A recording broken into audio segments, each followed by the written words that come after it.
will stand by our friends. We will honor our commitments. And we will uphold our country's principles.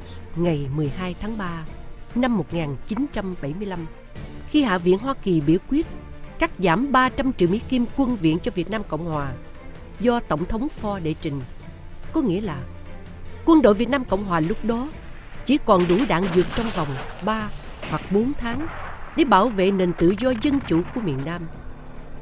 Trong khi đó, thì quốc tế Cộng sản dồn hết sức lực để quân viện cho tay sai bản xứ là Cộng sản Việt Nam. Những người tuy mang hình hài Việt nhưng tâm và trí tuệ đã biến thành người Xô Viết, quyết cưỡng chiếm miền Nam Việt Nam bằng bạo lực. Cộng sản miền Bắc được dàn xếp để chiếm trọn miền Nam, và Đài Loan được nhìn nhận như một phần lãnh thổ của Trung Cộng để đổi lại việc Mao Trạch Đông bắt tay với tư bản để đánh Liên Xô. Cộng sản miền Bắc phát động chiến dịch mùa xuân 1975, quyết nuốt trọn miền Nam bằng bạo lực sau khi đã được bật đèn xanh từ phe quốc tế Cộng sản. Tay sai bản xứ tại miền Bắc huy động gần như toàn bộ lực lượng của mình. Lực lượng chủ lực 270.000 người mở cuộc tấn công lớn trên toàn miền Nam Việt Nam, bắt đầu là ở Tây Nguyên.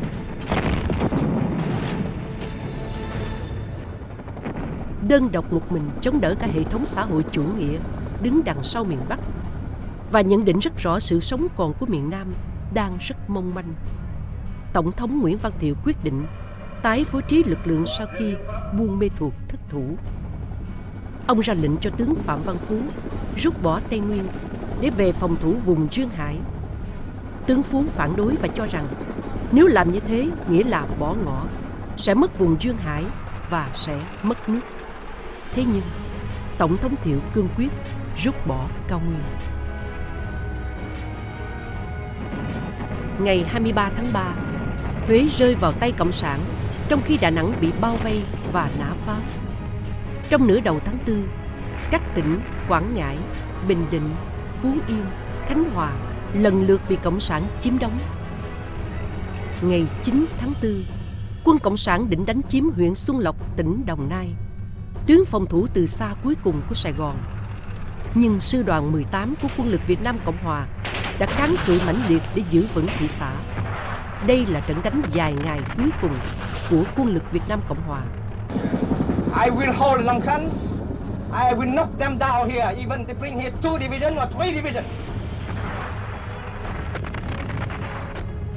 Trận Xuân Lộc đã gây thương vong rất lớn cho cả hai bên. Ngày 20 tháng 4, lực lượng phòng thủ bỏ Xuân Lộc.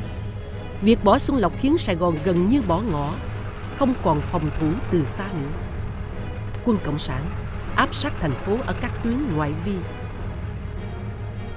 Ngày 21 tháng 4, 1975, Tổng thống Nguyễn Văn Thiệu từ chức. Phó Tổng thống Trần Văn Hương lên thay.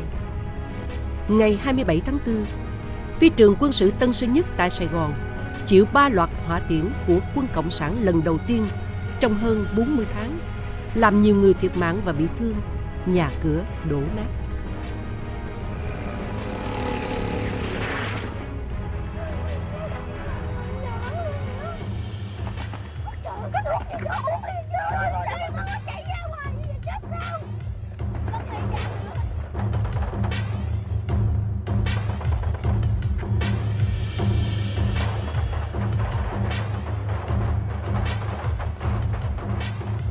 Cuối ngày 28 tháng 4, tất cả các tuyến phòng thủ đã bị chọc thủng ở mọi hướng.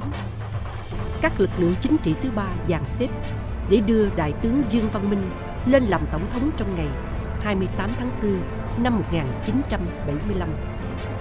Ở Sài Gòn, các lực lượng dân tộc, hàng triệu người dân Việt Nam bắt đầu tự đặt cho mình một câu hỏi then chốt: tiếp tục chiến đấu hay di tản để xây dựng một hậu phương mới, để tiếp nối cuộc đấu tranh cho dân chủ và nhân quyền của quốc dân Việt Nam.